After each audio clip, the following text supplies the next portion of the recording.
Não, nesse slide eu quero ilustrar uma forma de começar a fazer vocês verem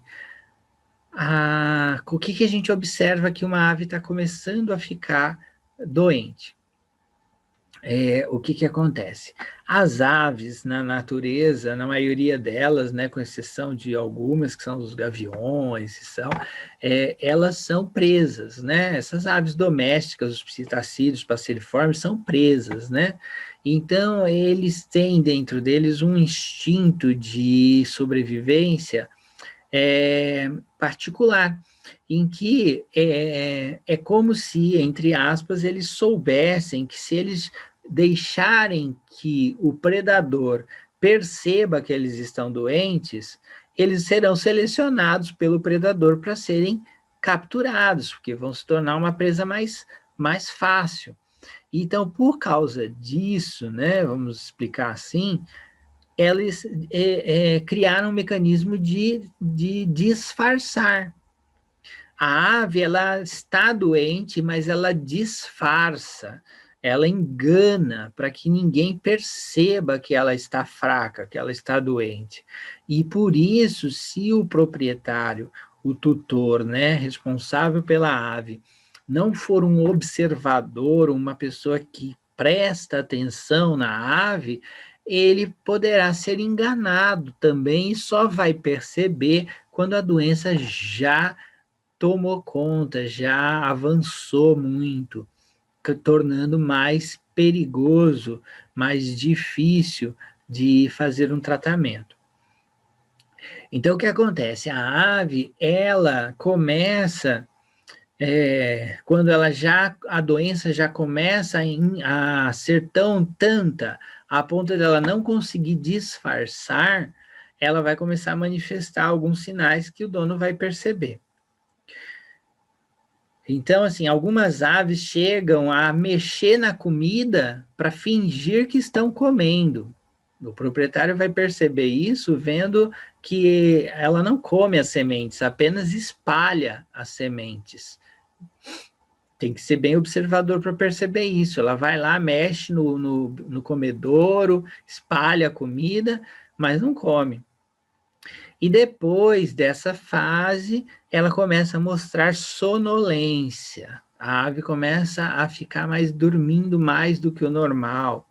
Das aves que cantam ou que vocalizam, como os papagaios, começam a cantar menos, vocalizar menos, tá? E isso vai progressivamente, a ponto da ave ficar com a cabecinha baixa, sonolenta, as penas, à medida que a doença avança, ela começa a ficar com as penas arrepiadas, né? Porque ela começa a perder a temperatura do corpo e ela faz um mecanismo de movimento das penas, tentando ajudar a manter a temperatura do corpo dela. E aqui a gente tem, assim, já um sinal, né, que a ave já está um pouquinho mais apática, mais paradinha, tá? Aqui já com as penas um pouquinho aumentadas, assim, arrepiadinhas, tá? Então, são sinais sutis. Outra coisa é o dono, o tutor, prestar atenção, né, por exemplo, nas fezes, né, as fezes normais da ave que ele tem. Então, de uma espécie para outra, as fezes podem modificar, dependendo da alimentação, se a ave recebe diferentes tipos de frutas e de alimentos, conforme o alimento, pode mudar um pouquinho a coloração, alguma coisa. Mas, geralmente, as fezes têm uma certa consistência. Elas não são duras, mas têm uma consistência, não são molinhas. E elas saem a parte escurinha das fezes e sempre assim esse branquinho, que são os uratos, né? As aves eliminam essa substância junto com as fezes. Então, o dono tem que estar prestando atenção qual é o aspecto normal das fezes da sua ave para notar quando, de repente, as fezes saem extremamente moles, né? Então, se é porque hoje ela comeu uma tal fruta e isso deixa as fezes um pouco mais mole, ele tem que saber, é assim, quando dou essa frutinha aqui, as fezes saem mais mole, normal, não tem problema. Mas se não é o caso, de repente as fezes da ave começou a ficar sempre assim, com aspecto mais mole, isso já é um sinal de que alguma coisa pode estar errada ali. E essas fezes podem começar a ficar muito alteradas, né? Então aqui a gente vê que praticamente não tem fezes consistência e a gente tem um aumento dessa quantidade de urato, né? Dessa parte branca das fezes. Alterações que tem que ser percebida. Aqui uma diarreia óbvia, né? Olhou, virou a fezes é uma pasta, não tem mais nada daquilo que a gente viu que era o normal. Então, alterações das fezes. Também, geralmente, a ave, quando ela é saudável, ela tem a região da cloaca limpa. Não fica fezes grudadas aqui nunca. Na ave saudável, ela está sempre se limpando, o mecanismo normal de eliminação das fezes não deixa ficar grudado fezes ali. E então, se o dono, o tutor, percebe que a região da cloaca está com fezes grudadinhas, sujeiras nessa região, também já é um indício de alteração que merece atenção. Alguma coisa está errada com essa ave. Aves, às vezes, são encontradas na gaiola, já no chão, caidinhas de lado, mal conseguindo se levantar, né? Isso é sinal de que, possivelmente, essa ave veio apresentando as alterações que a gente mostrou. Uma das alterações que o dono tem que ficar atento, por exemplo, é aquela musculatura do peito que nós mostramos quando falei da injeção intramuscular. Tá? Então, como qualquer animal, se a ave já não está conseguindo se alimentar direito, ela vai emagrecer. E a gente só vai notar esse emagrecimento se a gente colocar a mão na ave, porque olhando para ela, a gente não vai perceber ela emagrecendo. E essa musculatura do peito, ela, à medida que a ave não se alimenta direito, ela vai ficando murchinha, fraquinha. Aquela quilha, né, aquele ossinho do meio do peito, vai ficando saltado. A gente pondo a mão percebe aquilo, né? Então, essa é uma outra maneira de observar se a ave. Então, você encontra uma ave caída desse jeito, já é um caso de alto risco de vida aqui, né?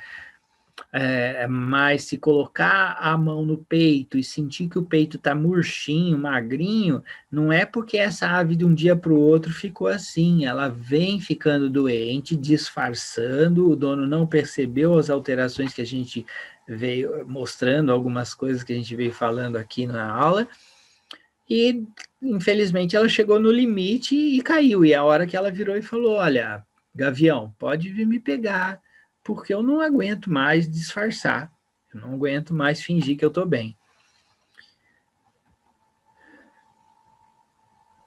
Então, quando uma ave saudável chega numa clínica, ela tem que estar atenta, te observando, pulando de um puleiro, né, de um puleiro para outro.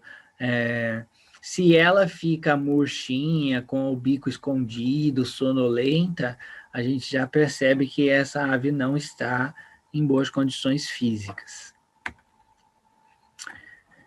Então, nós já entramos aqui na parte em que a gente começa a falar dos problemas mais comuns que aparecem nas clínicas, né? Só para, como a gente já conversou tantas vezes no nosso curso, para vocês que estão se formando aí auxiliares veterinários, terem essas noções, né? Se olharem, já teriam uma ideia do que está acontecendo.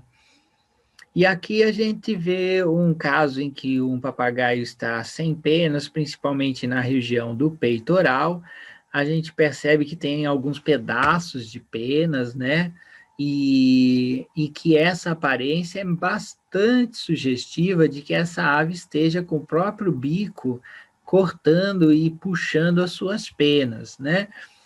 É claro que não é suficiente para a gente ter um diagnóstico, mas a gente pode dizer aqui que é muito comum, por estresse, a ave entrar num processo chamado de autoarrancamento das penas, uma automutilação. É um processo de origem psicológica, de comportamento, tá? Isso poderia ser uma das causas, porque geralmente quando é uma infecção, uma infestação de parasita, uma micose, essas áreas de falta de pena, de problemas com a pena, não se resumem a áreas onde ela alcança o bico. Geralmente a gente vai ter isso avançando aqui nessa região, por exemplo, da cabeça, do pescoço, onde ela não consegue alcançar com o bico, tá? Então, assim, se a área que está sem pena, principalmente o peito, ou áreas que ela tem facilidade de alcançar, se a gente tem penas nascendo, mas como que cortadas, a gente começa a pensar nessa possibilidade. Aqui nós temos um defeito de bico, também não é raro acontecer, às vezes relacionado com problemas nutricionais, outras vezes relacionado com algum erro de manejo, em que essa ave começou a gastar o bico de modo torto. Algumas vezes é genético, a ave nasceu com defeito. De todo modo, essa é uma ave que nessa situação que ela está, ela já não consegue se alimentar, né? Então, já muito antes, quando esse bico já estava por aqui assim, já deveria ter procurado um profissional para fazer o desgaste desse bico aqui nessa área aqui, para a ave poder ficar bem, né? Em aves com bicos grandes, e essa aí é uma ave que sempre chamou a atenção por causa disso, né? O tucano. As fraturas de bico também são um problema sério, tá? Podem ser por traumas, porque a ave caiu, bateu em algum lugar, pode ser na briga com outra ave, e algumas vezes esse acidente pode impedir da ave conseguir comer. Tá? Então, existem várias técnicas hoje que os profissionais utilizam, né? Uma delas, que é a mais simples, né? É pegar o bico de uma outra ave já que morreu, né? Então, o pessoal de zoológico preserva esses bicos, e aí você simplesmente desgasta ele e faz um jeito de colar ele aqui assim, né? A parte dele aqui, para complementar o bico da ave aqui. Então, cola, e aí vai durar por um tempo, vai servir. Depois tem que refazer. E existem já próteses já mais avançadas que o pessoal de zoológico utiliza. Aqui, além da ave estar sonolenta, com as penas arrepiadas, nitidamente arrepiadas, a gente tem o que? Secreções na região nasal. Está nitidamente uma ave doente. Problemas respiratórios, infecções respiratórias são comuns em aves, elas precisam ser protegidas, né, do frio durante a vida normal delas, né? Então, a ave que a pessoa está criando em casa não pode receber chuva, vento gelado, né? Tem que estar protegida. As infecções respiratórias, muitas vezes, levam a acúmulos de secreção nos seios nasais, né? A gente pode chamar de rinite, né? Causando rinite. E essas secreções, elas vão se acumular nessa região aqui, ó. Então, aqui está a narina da ave, e aqui elas têm um espaço, que é o seio nasal. E essas secreções que vão se acumulando aqui, ó, elas acabam formando uma espécie de abscesso nessa região perto do olho. Então, uma pessoa olhando isso aqui pode achar que é um tumor ou que é um problema desse olho aqui, mas na verdade é uma infecção nasal, onde está formando secreção no seio nasal, e essa secreção está se acumulando, formando esse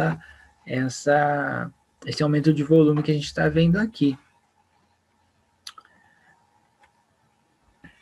Aqui ilustra bem aquela perda de musculatura, por conta de falta de alimentação, que o pessoal, inclusive, chama como se fosse uma doença chamada peito seco, né? Não existe, peito seco é um sintoma, né? Que qualquer doença debilitante da ave vai levar ao peito ficar murchinho, né? E o pessoal chama de peito seco. Então, aqui dá nitidamente vendo a saliência da quilha, né? E a falta da musculatura ideal do peito.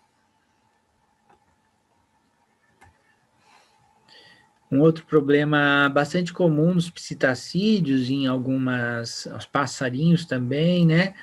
É a sarna. Eles têm uma sarna específica das aves, se chama Kinemidocoptes, tá? Bom, independente do nome da sarna, é uma sarna que costuma atingir nos psitacídeos essa região do bico aqui, a região do bico, em volta do bico, um pouco em volta do olho, essas áreas sem penas, tá? Inclusive no pé da ave. Já nos passarinhos, costuma atingir mais o pé, é mais comum aqui e menos aqui já não acontece, tá? De qualquer forma, forma crostas evidentes, como as que a gente está vendo, a ponto de deformar totalmente o bico de uma ave, né? Ficar completamente alterado por deformação pela presença dessa sarna. Problemas nutricionais são bastante evidentes em aves filhotes, né? Os pintinhos, por exemplo, uma deficiência de vitamina e de algum mineral pode levar à impossibilidade dela mexer a musculatura e ela ficar assim como se tivesse paralítica, né? Claro que não é olhando assim que eu já estou diagnosticando, a ave pode ter ficado assim por causa de um acidente, alguém pisou em cima, pode ter fratura, tá? Não é isso que eu estou dizendo. Estou querendo dizer que entre tantas possibilidades, aqui a gente pode pensar na possibilidade de um problema nutricional, falta de alguns minerais, de algumas vitaminas, causando uma paralisia nas aves.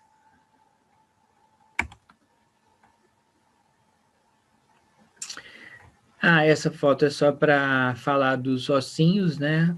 O nome dos ossinhos, mas dizer que elas têm a ulna, e ali quando eu falei da agulhinha intraóssea, na verdade é na ulna, não é no rádio, que a ulna ela no mamífero a ulna é menor, o rádio é maior, mas nas aves a ulna é maior, então é na ulna que a gente vai entrar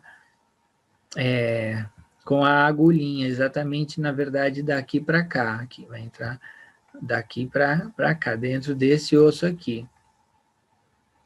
Porque aqui a gente tem o quê? O primeiro osso, que é o húmero. Esse osso tem ar aqui dentro, não pode usar para pôr agulha.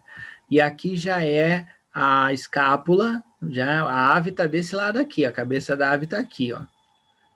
Aqui a clavícula dela, a gente chama de coracoide na ave, né? E aqui a articulação com a escápula é o ombro, aqui é o ombro da ave. E aqui a gente vê os ossos de trás, né? Então a gente tem o fêmur, que é o primeiro osso, o joelho da ave com a patela, e a gente tem o quê? Essa região é chamada de tibio-tarso, né? Onde é aqui que a gente coloca geralmente a agulhinha entrando por aqui assim, ó, para fazer aquele acesso. Tem até o tibio-tarso, depois tarso-metatarso. Então, mostrando aqui um pouco diferente dos mamíferos, porque existe a fusão de certos ossos, né? Então, o tíbia é fundida com o tarso, ela tem a tíbia e tem a fíbula, tá vendo aqui? Igual no mamífero, só que essa tíbia, ela é fundida com o tarso, que estaria aqui, aqueles ossinhos do tarso, é um osso só, então ela chama de tíbio-tarso. E aqui os ossos do metatarso, que no mamífero tem vários, né? É tudo fundido num só, então ele é chamado tarso-metatarso. Então, algumas diferenças aí, o membro posterior, e aqui, por exemplo, né, é a região sacral, né, que a gente tem os ossinhos do sacro e os ossinhos da pelve. A ave tem um osso só, tudo unido, não é um osso só, né? Tem que ter o pubis, o isquio, mas é tudo fundido, assim como se parece ser um osso só, porque eles são fundidos um no outro. Então, essa região é chamada de sinsacrum, como está aqui em cima, sinsacrum. Particularidades dos ossinhos das aves. Fraturas são comuns, tanto de asa como do membro, né? As aves trombam, né, durante o voo, caem, podem se enroscar em gaiolas, existem vários motivos para elas fraturarem, e algumas medidas, dependendo do tipo de fratura, podem ser desde uma bandagem para evitar dela ficar abrindo a asa, mexendo a asa, a imobilização através de um do esparadrapo, né? O uso do esparadrapo como uma forma de imobilizar, até aqui mostrando, então, a tala esparadrapada, que pode ser utilizada em certos casos, a muleta, né? Uma muletinha adaptada na perna para imobilizar, e as intervenções ortopédicas, que hoje em dia também já são prática comum na veterinária, fazer a colocação de pinos para fraturas mais graves.